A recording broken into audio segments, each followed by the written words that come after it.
হবিগঞ্জ জেলা শাখা কর্তৃক আয়োজিত আজকে সম্মেলনের সম্মানিত সভাপতি, মঞ্চে উপবিষ্ট বিভিন্ন ইসলামী সংগঠনের নেতৃবৃন্দ, শ্রদ্ধাভাজন ওলামায়ে কেরাম, সর্বস্তরের ইসলাম প্রিয় দেশপ্রেমিক ভাইয়েরা আমার, ইসলামী আন্দোলন বাংলাদেশ কি চায়?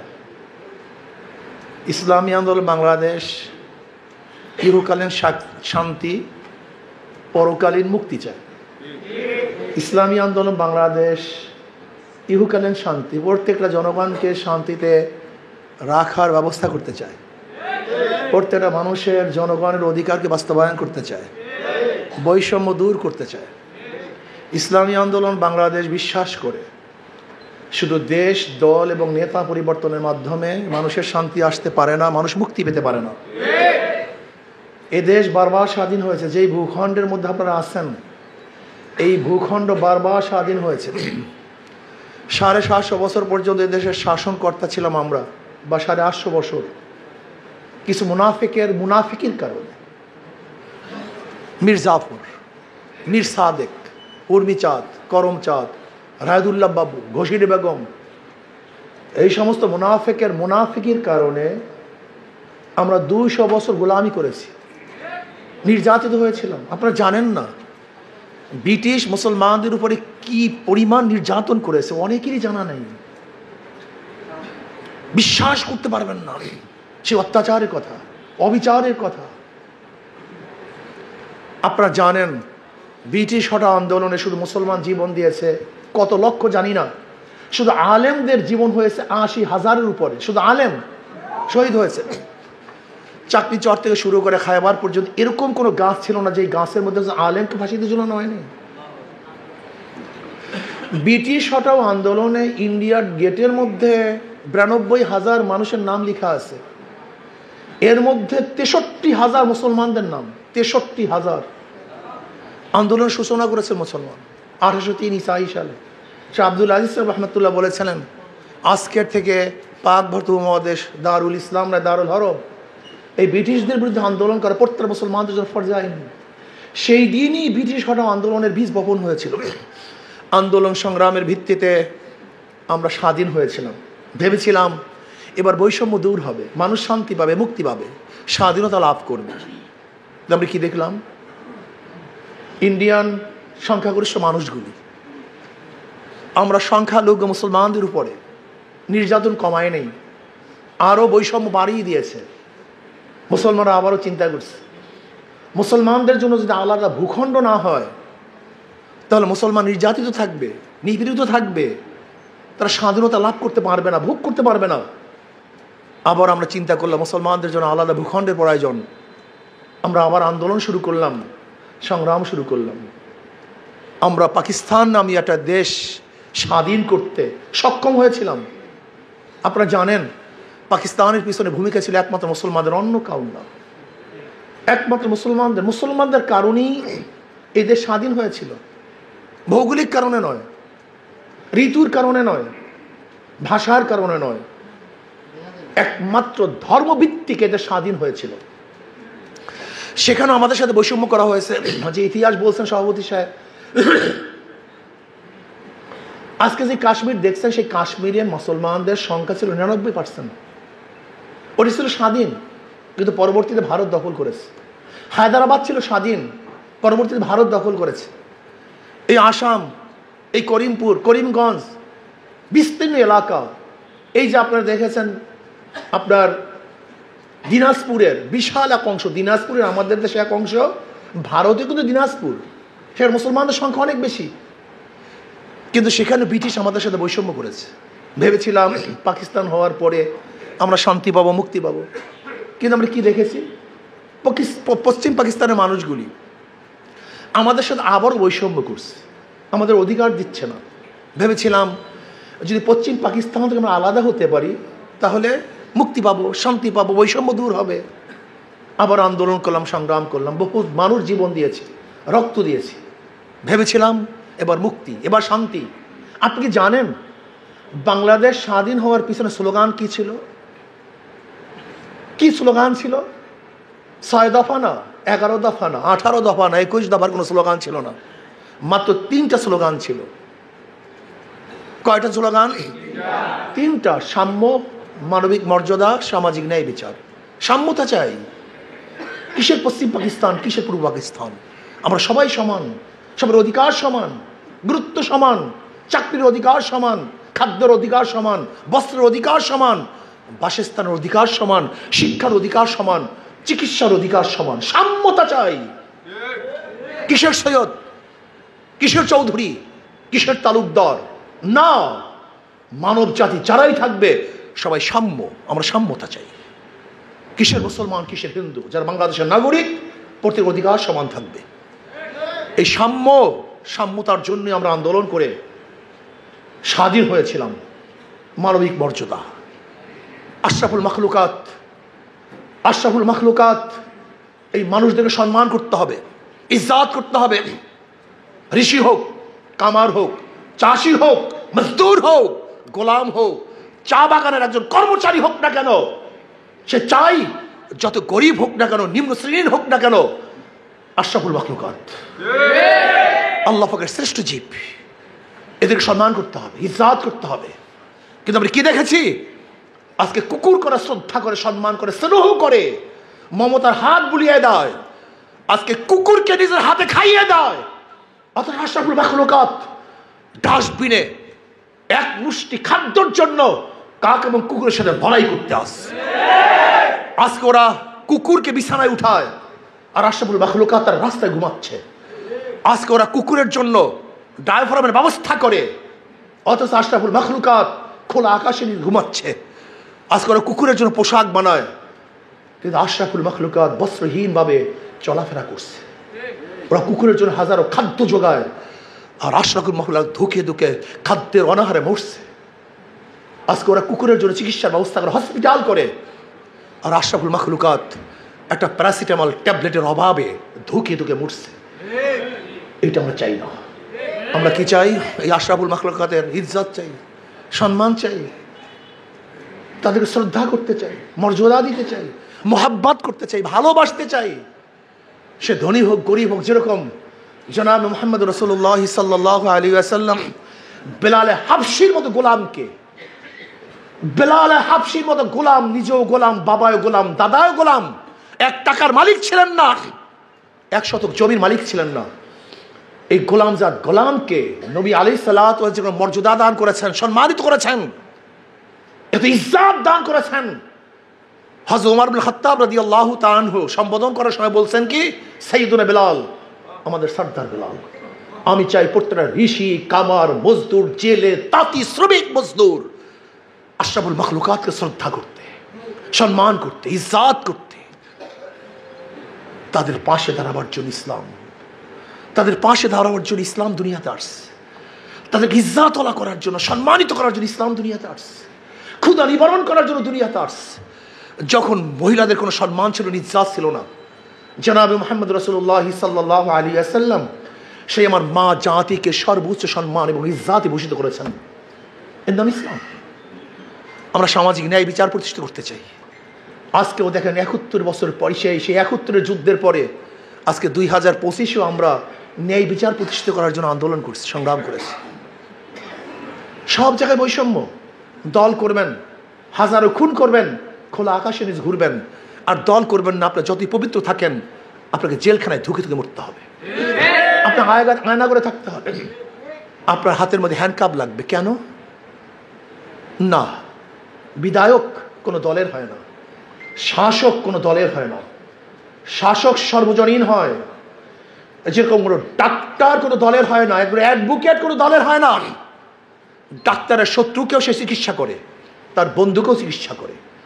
ঠিক একজন বিধায়ক, একজন শাসনকর্তা, সে কোনো দলের হতে পারে না। তার শত্রু তিনি শাসনকর্তা, তার মিত্র তিনি শাসনকর্তা, প্রত্যেকটা জনগণের শাসনকর্তা হয়। অথচ আমরা শাসনকর্তাকে কি বানিয়ে ফেলেছি? দলীয়। এটা হয় না। ডাক্তার দলীয় হয় না, অ্যাডভোকেট দলীয় হয় না, ইঞ্জিনিয়ার দলীয় হয় না। একজন শাসনকর্তাও দলীয় হতে পারে না। যখন সে শাসকের চেহারে বসে, সবাই তার কাছে সমান, এটা হওয়া উচিত। কিন্তু না, সেই ন্যায় বিচার প্রতিষ্ঠিত করতে পারি নাই। শুধু কি তাই, আজকে বিচারের অবস্থাটা কি? গোটা দুনিয়ার ইতিহাস নাই সরকার পরিবর্তন হওয়ার সাথে সাথে সুপ্রিম কোর্টের, হাইকোর্টের সমস্ত বিচারক, প্রধান বিচারপতি পালিয়ে যায়, এরকম ইতিহাস দুনিয়াতে নেই। আবার প্রধান বিচারপতিকে ডিজিএফআই অস্ত্রের মাধ্যমে পদত্যাগ করতে বাধ্য করেছে, এরকম ইতিহাস দুনিয়ার মধ্যে নেই। এসকে সিনহাকে, এই আপনাদের অঞ্চলের ছিল এসকে সিনহা, এই আপনাদের সিলেটেরই তো লোক ছিল, তাকে কি করছে? অস্ত্রের মুখে পদত্যাগ করতে বাধ্য করেছে, এর ইতিহাসে নাই। আবার সরকার পরিবর্তন হওয়ার পরে গোটা সুপ্রিম কোর্টের চিফ জাস্টিস পর্যন্ত পরিবর্তন হয়ে যাবে, ইতিহাস দুনিয়াতে নেই। সব জায়গায় দলীয়করণ, সুপ্রিম কোর্ট দলীয়করণ, আজকে ডিসি কোর্ট দলীয়করণ, প্রশাসন দলীয়করণ, পুলিশ দলীয়করণ, র্যাব দলীয়করণ, এমনকি ভিক্ষুকের মধ্যে দলীয়করণ করে ফেলছে।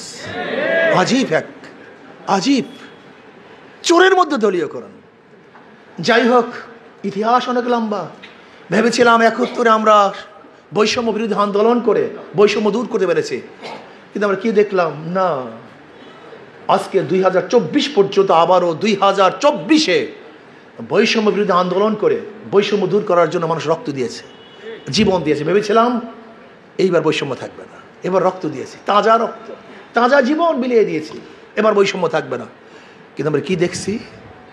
আজও চাঁদাবাজি, আজও গুন্ডামি, আজও বদমাশি, আজও অবৈধ হত্যা, আজকেও খুন, আজকেও ধর্ষণ, আজকে আমার মা বোনদেরকে শিরোধানি করা হবে, আজকে অবৈধভাবে আমার বাচ্চাদেরকে হত্যা করা হবে, আজকে ডাকাতি হবে, চুরি হবে, দলীয়করণ হবে। এর জন্য আন্দোলন করি নাই, এর জন্য সংগ্রাম করি নাই, এর জন্য রাজপথে জীবনের মায়া ত্যাগ করে নামি নেই। আমি অন্তর্বর্তী সরকারকে বলবো, সাবধান থাকুন। এদেশে মানুষ জীবন দিয়েছে, রক্ত দিয়েছে। আপনারা কোথায় ছিলেন? কোথায় ছিলেন যখন আপনারা রাস্তায় ছিলেন না? তখন আমরা রাস্তায় ছিলাম।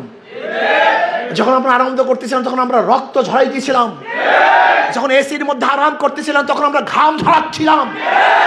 যখন আপনারা আনন্দের মধ্যে, উল্লাসের মধ্যে ছিলেন তখন আমরা বুলেটের সামনে বুট পেঁচে দিয়েছিলাম। আমরা সেই জাতি, আমরা সেই গোষ্ঠী। স্মরণ করিয়ে দিতে চাই, যদি রক্ত নিয়ে কেউ সিনেমা না খেলতে চান, জীবন নিয়ে কেউ খেলতে চান, বাংলাদেশের মানুষ আগে কাউকে রক্ষা করে নাই, কাউর সামনে মাথা নত করে নাই।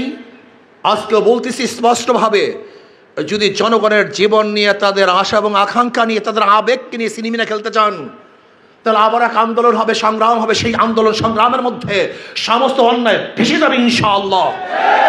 সে সময় আসতেছে। আজকে দেখেছেন একটা দল, তারা কি করছে? তারা আবার আওয়ামী লীগের ব্যাপারে এনো তেন অমুক তমুক কত এ নিয়ে বিনিয়ে কত কথা বলতে চায়। স্পষ্ট করুন কথাবার্তা। ইসলামকে প্রতিপক্ষ বানাতে চান না কেন? আওয়ামী লীগকে প্রতিপক্ষ বানাতে চান, ইসলামকে প্রতিপক্ষ বানাতে চান না কেন? সিন্ডিকেট, 5 বছর তুমি খাবো, 5 বছর আমি খাবো, 5 বছর তুমি চাঁদা করবো আর 5 বছর আমি চাঁদা করবো, 5 বছর তুমি লুট করবো, 5 বছর আমি লুট করবো। হবে না, হতে দেওয়া হবে না ইনশাআল্লাহ, হবে না। মানুষ জাগ্রত হয়েছে, মানুষ সচেতন হয়েছে, মানুষ আর গোলামের জিন্দেগি করতে চায় না, গোলামের জিঞ্জির আর আবদ্ধ থাকতে চায় না। মানুষ স্বাধীনতা লাভ করতে চায়। বাংলাদেশের বুকে কোনো চাঁদাবাজি চলবে না, দুর্নীতি চলবে না, অবৈধ কোনো কাজ বাংলাদেশে চলতে দেওয়া হবে না ইনশাআল্লাহ। সচেতন থাকুন। সিন্ডিকেট বন্ধ করতে হবে, সিন্ডিকেট দূর করতে হবে। মানুষের অন্ধ নয় যে মার্কা দিবেন আর চক্ষু বুঝে সেই মার্কায় ভোট দিবে, সেদিন শেষ হয়ে গেছে। চক্ষু বুঝে মার্কায় ভোট দেওয়ার দিন শেষ। মানুষের চক্ষু উন্মোচিত হয়েছে, মানুষকে আলো চশমা খুলে ফেলছে, মানুষ সব কিছু দেখতে পারতেছে। আমি বিশ্বাস করি ওরা ইসলামকে প্রতিপক্ষ বানায় না কেন? ওরা জানে যে একবার ইসলাম ক্ষমতায় আসে, ওই যে না বলছিল আপনাদের শুনুন যে কালো বিলাই, মনে আছে তো? থলের থেকে কালো বিড়াই বেল হয়ে যাবে। ইসলাম যদি একবার ক্ষমতায় আসে তাহলে ওদের সমস্ত চরিত্র উন্মোচন হয়ে যাবে। অনেকেই মনে করতেছেন কি ইসলাম মনে হয় কেমন কেমন কেমন কেমন কেমন না। ইসলাম আপনাদের, ইসলাম আপনাদের জন্য আসছে দুনিয়াতে, শান্তি দেওয়ার জন্য, মুক্তি দেওয়ার জন্য। যখন জাহিলি যুগ ছিল, মানুষের হানাহানি, মারামারি, কাটাকাটি ছিল, খুনাখুনি ছিল, ধর্ষণ, অবৈধ কাজ ছিল, সেই সময়তেই জনাবে মুহাম্মদ রাসূলুল্লাহ সাল্লাল্লাহু আলাইহি ওয়াসাল্লাম আমাকে নীতি আদর্শ নিয়ে আসছেন যে নীতি আদর্শ সমস্ত জুলমাত অন্ধকারকে দূর করে স্পষ্ট সূর্য আপনাদের সামনে উদিত করেছিলেন, সে নাম ইসলাম। আপনারা ভয় পাচ্ছেন কেন? সাংবাদিকরা ভয় পায়, শিক্ষিত মানুষরা ভয় পায়। ইসলাম আসলে আমার ঘুষের অবস্থাটা কি হবে, আমার সুদের অবস্থাটা কি হবে, আমার দুর্নীতির অবস্থাটা কি হবে, আমার ডাকাতির অবস্থাটা কি হবে? এগুলো লাগবেই তো না। আপনার ডাকাতি করা, চুরি করা লাগবেই না, ঘুষ খাওয়া লাগবেই তো না। বরং আপনার চরিত্র গঠন হয়ে যাবে, আপনার আদর্শ গঠন হয়ে যাবে। আপনি চাকরির থেকে যে প্রাপ্তি পাবেন তাতে আপনি যথেষ্ট মনে করবেন। হাই থাকবে না, লোভ থাকবে না। যখন আপনার পাশের চেয়ার চুরি করে, এর জন্য আপনার মধ্যে চোরের লোভ চলে আসছে। কিন্তু আপনার পাশের যখন চেয়ার চুরি করবে না, আপনার মধ্যে চোরের ভাবনাও আসবে না। আমরা আদর্শ ভিত্তিক কান্ট্রি করতে চাই, আর আদর্শ ভিত্তিক রাষ্ট্র করতে চাই। যে আদর্শ ভিত্তিক রাষ্ট্রের কারণে আপনি এমনিতে ভালো হয়ে যাবেন, এত টেনশন করিয়েন না। আর সবচেয়ে বড় কথা হলো, ইসলাম আসছে গরিবদের জন্য, ইসলামের গোটা অর্থনীতি গরিবদের জন্য, অথচ গরিবরা ইসলাম পছন্দ করে না। বিয়াকু ইসলামের জাকাত গরিবদের জন্য, সদকা গরিবদের জন্য, ফিতরা গরিবদের জন্য, ওশর গরিবদের জন্য, মানত গরিবদের জন্য, দান গরিবদের জন্য। ইসলামের গোটা অর্থনীতি গরিবদের জন্য। ইসলামী অর্থনীতি গরিবদেরকে ধনী বানায় আর বড়লোকদের ভারসাম্য রক্ষা করে। আর পুঁজিবিদ অর্থনীতি গরিবকে মারে, ওদের গলা টিপে ওদেরকে গরিব বানায়, আর ধনীদেরকে শুধু ধনী বানায়। আপনি কি জানেন বাংলাদেশের গোটা অর্থনীতি মাত্র 20 জনের কাছে, 20 পরিবারের কাছে, এই 18 কোটি মানুষের কাছে যে টাকা আছে, মাত্র 20 পরিবারের কাছে সেই টাকা। আপনি কি জানেন অর্থনীতির অবস্থা কি? মাত্র 20 পরিবারের কাছে হয়তো তাদের ছেলে মেয়ে 3-4 জন, এক একজন, স্বামী স্ত্রী 2 জন, আর পোলা মাইয়া 2-3টা, বা একটাও নাই অনেকের। এই যে সালমান এফ রহমানের এত হাজার হাজার কোটি টাকার বাচ্চাই তো নাই। আমরা কথা বুঝেন না কেন? এই যে আমির হোসেন আমু টাকা ছাড়া কিছু বুঝতোই না, কোনো বাচ্চাই নাই তার, আপনারা জানেনই না। এই যে ওবায়দুল কাদের, তার কোনো বাচ্চা কিচ্ছু নাই, আপনারা তো জানেনই না। এরা শুধু টাকা খাবে, কিন্তু কে খাবে তাও জানে না, এত লোভী হয়ে গেছে এরা। ইসলামী হুকুমত কায়েম করার চেষ্টা করার তৌফিক দান করেন। তবে শেষ কথা হলো, ইসলামী আন্দোলন বাংলাদেশ কথায় কাজে মিলাস। যেমন আমাদের মার্কা হলে হাত পাখা মার্কা, কারেন্ট ফেল করে, হাত পাখা ফেল করে না। যারা নৌকা নিয়ে নির্বাচন করে হলো গরিবদের প্রতি, কিন্তু ওরা নৌকার প্রতি সেবক না, ওরা গরিবদের সেবা করে না।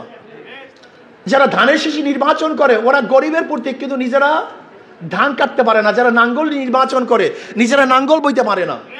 যারা গরুর চাকা নিয়ে নির্বাচন করে, নিজের গরুর গাড়ি চালাতে পারে। কিন্তু ইসলামী আন্দোলন বাংলাদেশের এমন এক প্রতীক, যে প্রতীকের নাম হাত পাখা। কি পাখা ভাই? হাত পাখা। যে নির্বাচন করে সেও ঘুরাতে পারে, যারা করে তারাও ঘুরাতে পারে। কথা ঠিক না? কোনো মার্কাই মানুষ বুকি নিয়ে ঘুমায় না, কিন্তু ইসলামী আন্দোলন বাংলাদেশের হাত পাখা মার্কা। প্রত্যেকের এটা মুসলমানও চালাতে পারে, হিন্দুরা চালাতে পারে, পুরুষরাও চালাতে পারে, মহিলারাও চালাতে পারে, বড়রাও চালাতে পারে, ছোটরাও চালাতে পারে। সবার প্রতীক ইসলামী আন্দোলন বাংলাদেশের। যেরকম শুরুতে ইসলাম মানে শান্তি, তাদের হাত পাখার মধ্যে শান্তি। আল্লাহ আমাদের সবাইকে ইসলাম অনুযায়ী জীবন গড়ার তৌফিক দান করেন। আল্লাহুম্মা আমিন।